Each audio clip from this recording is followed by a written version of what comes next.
Hi everyone. So இன்னைக்கு வீடியோல என்ன பார்க்க போறோம் அப்படினா daily usage sentences ஒரு 20 sentence நான் கொடுத்திருக்கேன். இந்த 20 sentenceல வந்து என்ன மாதிரியான வாக்கியங்கள்லாம் இருக்கும் அப்படினா தலையை சீவு, தலையை துவட்டு, பெட்ல இருந்து எழுந்திரு, லேட் ஆயிக்கிட்டே இருக்கு.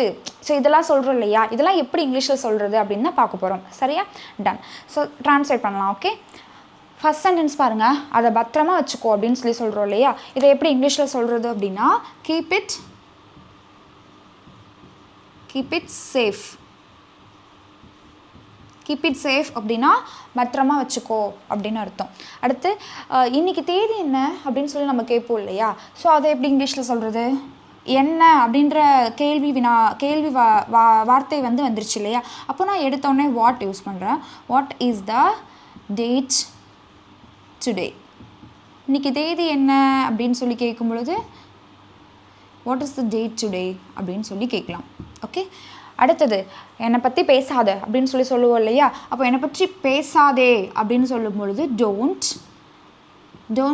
Talk about me. அபவுட் அப்படின்னா என்னென்னா பற்றி அப்படின்னு அர்த்தம். அபவுட் மீ அப்படின்னா என்னை பற்றி அப்படின்னு அர்த்தம். மற்றவங்களை பற்றி பேசாத அப்படின்னா டோன்ட் டாக் அபவுட் அதர்ஸ் அப்படின்னு சொல்லலாம். அவளை பற்றி பேசாத அப்படின்னா டோன்ட் டாக் அபவுட் ஹர் அப்படின்னு சொல்லலாம். டோன்ட் டாக் அபவுட் ஹிம், அவனை பற்றி பேசாத அப்படின்னு நம்ம சொல்லுவோம் இல்லையா? ஸோ அந்த இடத்துல இப்படி யூஸ் பண்ணலாம். டோன்ட் டாக் அபவுட் மீ, என்னை பற்றி பேசாத அப்படின்னு சொல்லலாம். லேட் ஆகிட்டே இருக்குது அப்படின்னு சொல்லுவோம் இல்லையா? அப்போது இது இங்கிலீஷில் எப்படி சொல்கிறது? It's getting late. அதாவது இட் இஸ், அதை தான் நான் வந்து இட்ஸ் அப்படின்னு சொல்லி போட்டிருக்கேன். அப்பாஸ்ட்ரோஃபி எஸ் போட்டிருக்கேன்.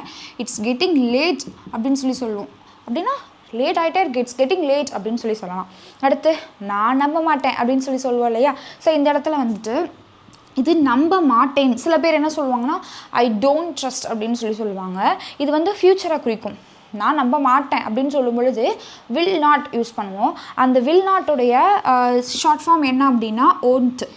ஓகேவா? ஐ won't trust. I won't trust அப்படின்னா நான் நம்ப மாட்டேன். ஐ won't ட்ரஸ்ட் அப்படின்னு சொல்லுவோம். நல்லா தெரிஞ்சுக்கோங்க, வில் நாட்டுடைய ஷார்ட் ஃபார்ம் தான் ஓன்ட். ஓகேவா? ஐ won't ட்ரஸ்ட். அடுத்து இன்றைக்கி என்ன பிளான் அப்படின்னு சொல்லி கேட்போம் இல்லையா? ஸோ இங்கே இன்றைக்கி என்ன தேதின்னு சொல்லி கேட்குற மாதிரி தான் இன்றைக்கி என்ன பிளான் அப்படின்னு சொல்லி கேட்குறோம். அப்போது what is the plan for today அப்படின்னு சொல்லணும். What is the plan for today அப்படின்னு சொல்லணும். இன்றைக்கி என்ன பிளான் அப்படின்னு கேட்கலாம். அடுத்து யார் இதை செய்தது, யார் இதை செஞ்சா, யார் இதை பண்ணா அப்படின்னு சொல்லி கேட்போம் இல்லையா?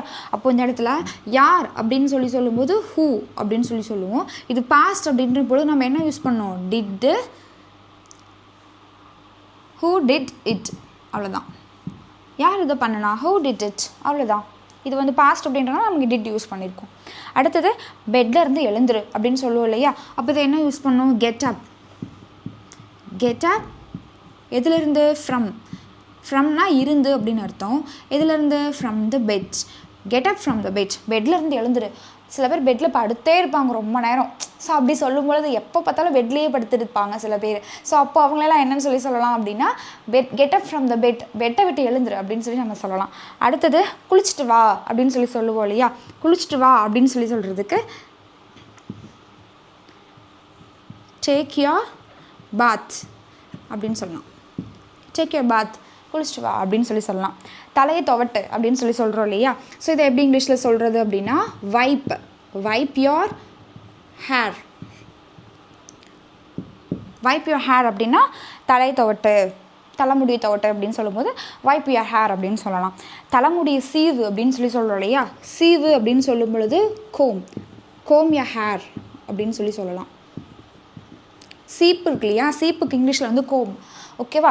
தலையை சீவுறதுக்கும் கோம் தான் சொல்லுவோம். ஓகே, கோம் ய ஹேர் அப்படின்னு சொல்லலாம். அடுத்து என்ன பேச விடு அப்படின்னு நம்ம சொல்லுவோம் இல்லையா? இது எப்படி இங்கிலீஷில் சொல்லலாம் அப்படின்னா லெட் மீ ஸ்பீக் அப்படின்னு சொல்லலாம். எச்சரிக்கையார் அப்படின்னு சொல்லுவோம் இல்லையா? அப்போது பி கேர்ஃபுல். அடுத்து என்னை கண்டுபிடி அப்படின்னு சொல்லுவோம் இல்லையா? அப்போது ஃபைண்ட் மீ, அவ்வளோதான். விரைவில் சந்திப்போம் அப்படின்னு சொல்லுவோம் இல்லையா? அப்போது see you, விரைவில் அப்படின்றதுக்கு அப்படின்னு சொல்லுவோம். ஓகே, விரைவில் அப்படின்னா ஜூன், see you soon அப்படின்னு சொல்லுவோம். அடுத்து எப்போ வேணாலும் கூப்பிடு, நோ ப்ராப்ளம், எப்போ வேணாலும் கூப்பிடு அப்படின்னு நம்ம சொல்லுவோம் இல்லையா. அப்போது call me any time, call me any time அப்படின்னா எப்போ வேணால் கூப்பிடு அப்படின்னு அர்த்தம். அடுத்து எப்படி சொல்கிறது, அதை வந்து எப்படி சொல்கிறது அப்படின்னு சொல்லுவோம் இல்லையா. ஸோ அதை எப்படி இங்கிலீஷில் சொல்கிறது, how to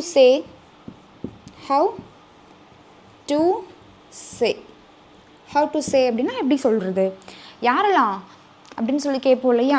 ஸோ அதை எப்படி இங்கிலீஷில் சொல்கிறது, who all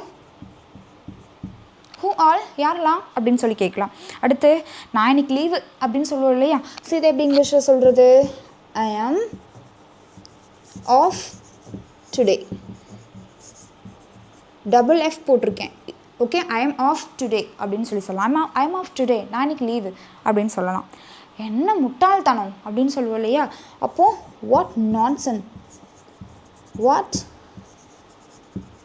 நான்சென்ஸ், என்ன முட்டாள்தனம், வாட் நான்சென்ஸ் அப்படின்னு சொல்லலாம். Okay, ton. ஸோ இப்போது இங்கே ஒரு 5 வேர்ட்ஸ் கொடுத்துருக்கேன். இது என்ன அப்படின்னா, நம்ம ஆல்ரெடி டெய்லி யூசேஜ் வேர்ட்ஸ்ன்னு சொல்லிட்டு ஒரு 40 வேர்ட்ஸ் நான் அப்லோட் பண்ணேன். அதுலேருந்து வந்த வார்த்தைகள் தான் அது. நான் இப்போ ஏன் நீங்கள் இந்த வீடியோ சம்மந்தமாக நீங்கள் கொடுக்காம வேறு வீடியோலேருந்து கொடுத்துருக்கீங்க அப்படின்னு சொல்லி நீங்கள் யோசிக்கலாம்.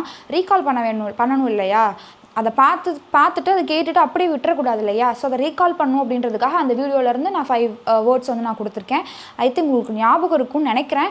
ஸோ கமெண்ட்டில் ஆன்சர் சொல்லுங்கள். அதே சமயம் இவ்வளோ நேரம் நம்ம பார்த்தோம் இல்லையா, டக்குன்னு யோசிக்காமல் இப்போ நம்ம பார்த்ததுலேருந்து நான் ஒரு சென்டென்ஸ் நான் சொல்கிறேன், அதுக்கான ஆன்சர் என்ன அப்படின்னு சொல்லி கமெண்ட்டில் சொல்லுங்கள். தலைமுடிய சீவு, இது எப்படி இங்கிலீஷில் சொல்கிறது, இப்போ நம்ம பார்த்த சென்டென்ஸ்லேருந்து நான் சொல்கிறேன். Okay, ton. ஸோ இதுக்கான ஆன்சரை வந்து கமெண்ட்டில் சொல்லுங்கள். Okay, ton. இந்த வீடியோ வந்து உங்களுக்கு ரொம்ப யூஸ்ஃபுல்லாக இருந்திருக்கும். யூஸ்ஃபுல்லாக இருந்துச்சுன்னா உங்களோட ஃப்ரெண்ட்ஸ்க்கும் ஷேர் பண்ணுங்கள். Okay, thank you.